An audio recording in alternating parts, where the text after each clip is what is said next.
you've sworn an affidavit in this proceeding, and you've relied on that for your evidence in chief. Is everything in that affidavit correct? To the best of my knowledge, yes. All right then. So you said in there that you have lots of experience in catering. How many catering sessions have you done?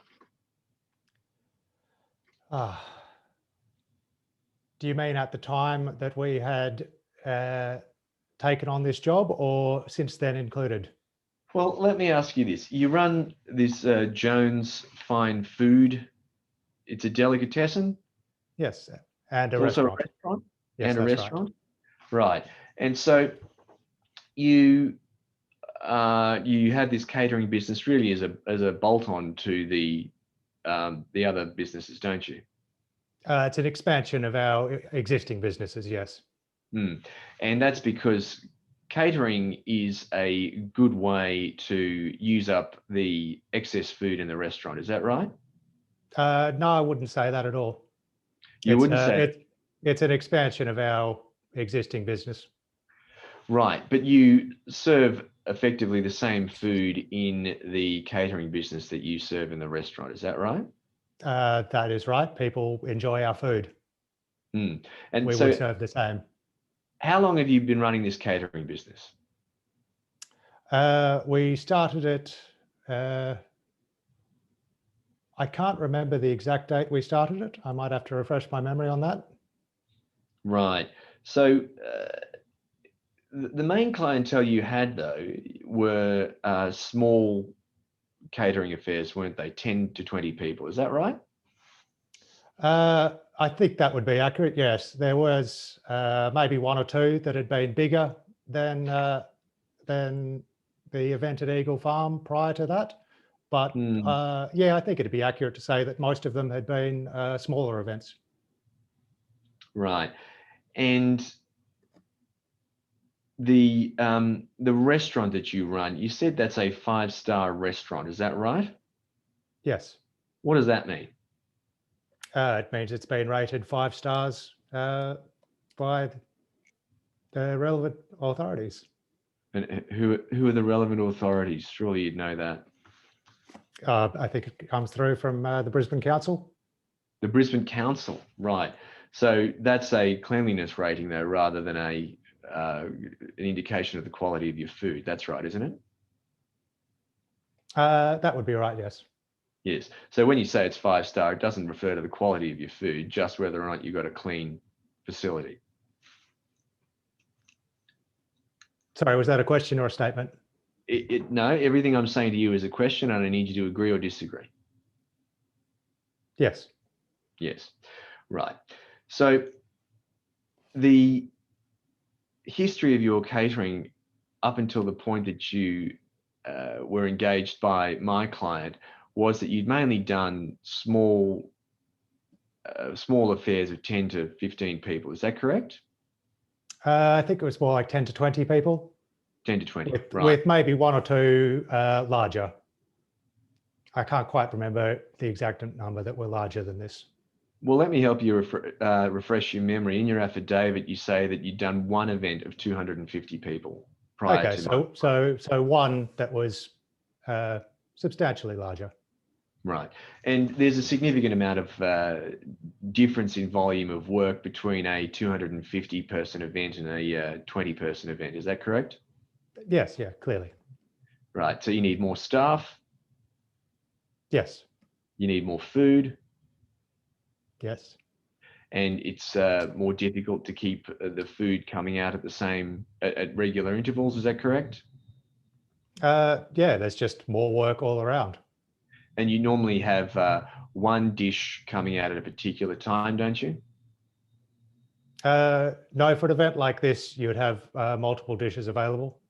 You have multiple dishes coming out at the same time. Mm-hmm. So that must make it in terms of things like the entrees and finger foods. Well, this was just an event with finger food, wasn't it? Is that correct? Some of the some of the things were a little more substantial, such as the duck pancakes. All right. So I see you refer to those as mains, but really Yeah. they were still, you could still eat them while you were standing up, couldn't you? Is that right? Well, it's the nature of the event, So, but they are so mains. you, It wouldn't be accurate to refer to them as finger foods. so you said you had several different mains coming out at the same time. Is that correct? From memory, yes. So that makes preparation of these mains more difficult. You have to have more staff devoted to food preparation. Is that correct? Yes.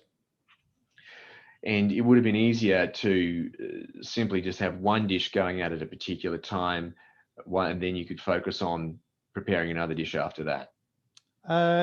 It may have been easier, but it probably wouldn't have been as good an experience for the patrons of the event, particularly ones who were looking for other dishes than the ones that were coming out one at a time. Yes, but if the dishes coming out are of low quality, then that affects everybody's experience, doesn't it? Regardless of whether or not there's a multiplicity of dishes. I suppose it would if the dishes had been low quality. So let's talk about what happened on the day. You said you arrived, but it was difficult to get your vehicles into the premises.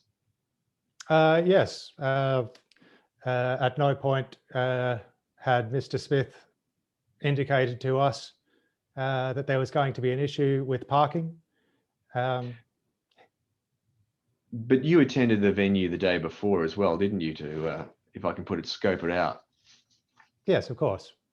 And you didn't speak to anybody at the venue about the way you could access parking?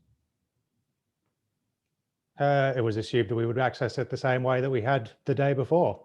Right. So you just assumed if there was going to be any difference to that, Mr. Smith, being the one with the experience at this venue, or one of his associates, could have let us know. So you just assumed that Mr. Smith would let you know whether or not you'd be able to access the venue on that particular day. Yes. Right. And the problem was that you had to park your cars a long way away, didn't you? Yes. And that meant that it took longer to get the food from the cars or the vehicles to the actual venue. Slightly longer, yes. It's not like we were in a different suburb. No, but it took so long that you were, or your staff were arriving at the same time as the guests. I wouldn't say it was at the same time as the guests. I think it was before them. How much before them? 5 minutes? I honestly couldn't remember off the top of my head, but it was before them. Right. And tell me about your staff, Mr. Jones. You've given us a list of the staff at the back of your affidavit. Yes. There's 15 staff here who you say were there. It was the number agreed to by Mr. Smith, yes. Are they the regular staff of your restaurant? They're all staff who worked at the restaurant and the delicatessen. Right. So what experience had each of these staff had with catering? I'd have to look into that a bit more closely, but I would say certainly the majority of them had worked on previous catering jobs with us. And how many of the staff in that list had worked on that 250 cover catering job? I'd say a similar answer, the majority of them, because again, that was another event where we needed all hands on deck.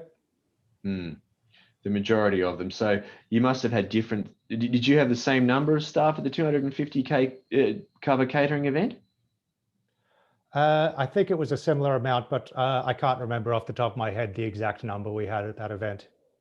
So there were some of the staff on this list, it's fair to say, didn't have experience of that 250 cover catering event. Yeah, you could say some, not many. All right. Sorry, I'll just interrupt here. As much as I am enjoying this, and I'm sure you all are as well. In the interest of time, we might call it there.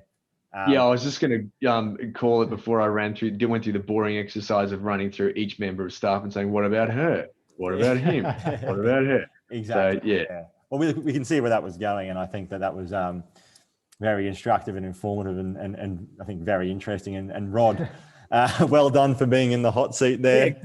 Good job. Have a glass of water now. But that's sort of, it's a hypothetical set of facts, but it still sort of puts you on your toes, and it's quite difficult. And that's what we try and do with the witnesses that we familiarise. And Stephen gives them a bit of a grilling, and perhaps even more of a grilling than that, depending on the nature of the witness. But it's good to see you handle that relatively well, I think. Stephen, any comments, any suggestions? Look, I thought you did very well there, actually, Roderick. I got you to give a few concessions there, which I was pretty happy about, such as the staff not having a lot of experience in the catering, and that probably neither did you, and that the vehicles were parked a fair way away, and all those sort of things. So I think actually you probably gave the best evidence you could on the spot, because you made concessions where you needed to. Witnesses sometimes have a tendency to get argumentative with the barrister. That's a really bad idea.